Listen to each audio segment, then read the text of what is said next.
Participants at the debate had about as many mixed feelings as a buffet, with everything from sushi to, well, fruitcake. They noticed an overwhelming focus on criticism rather than actually discussing policies that make sense. This raised some eyebrows. Given the world is on fire, S. Morey's discussion on substantive issues might have been a hit. Now, let's talk about Trump. His demeanor during the debate was like a bull in a china shop. Some folks thought it was just the spice he needed, while others believed it was more like throwing a whole jalapeno into the conversation. His rally speeches, reminiscent of a motivational seminar gone wrong, might not be what all voters signed up for. Meanwhile, Vice President Kamala Harris was the subject of a debate review like she was on a cooking show. Some praised her for her flair, but others pointed out her skill in dodging key questions was like a game of political dodgeball. This kicked off a lively conversation about how these candidates connect or fail to connect with the voters. As it turns out, economists from places like Goldman Sachs have chimed in, warning that Trump's economic strategy could send inflation soaring higher than your Aunt Betty at a family wedding. They speculate we might be staring down the barrel of a recession by next year, and let's be honest, nobody wants to be the life of the party when the recession hits. This whole discussion really highlights how many candidates are playing the game without any actual plays in mind. It's like a bunch of sports commentators without a team to root for, and we really need detailed strategies to tackle inflation, something that sounds a lot less fun than calling for more pizza at a party. Independent voters are like the cool kids of the political playground. They want clarity and straightforward plans when it comes to economic issues. They're tuning in, and their opinions can very well decide whether a candidate plays the lead role or gets relegated to the background like an extra in a low-budget movie. Many aren't exactly praising the Biden-Harris administration for its economic handiwork.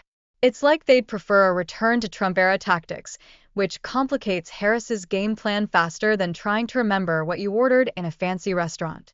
Harris made it clear she hasn't banned fracking, which is crucial given that Pennsylvania relies on it like I rely on caffeine.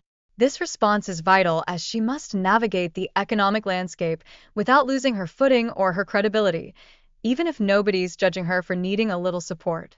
But hold your horses. Independent voters want more than just fluff.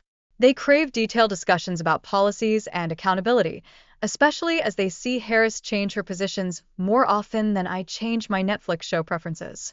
It's a call for transparency that echoes louder than my neighbor's karaoke nights.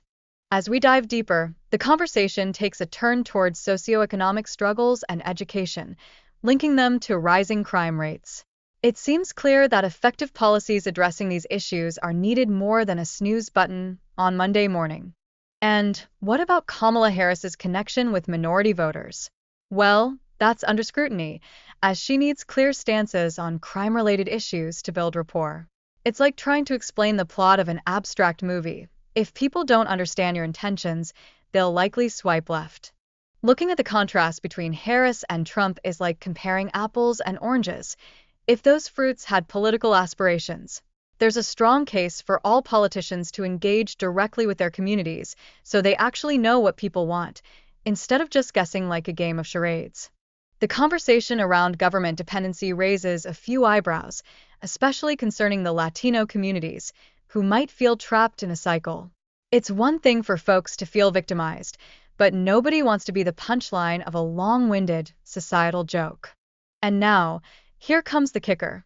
Independent support for Trump is on the rise faster than a cat meme goes viral. This discontent with current policies, especially on immigration and public safety, has many citizens feeling like they're in a horror movie, with their safety hanging by a thread.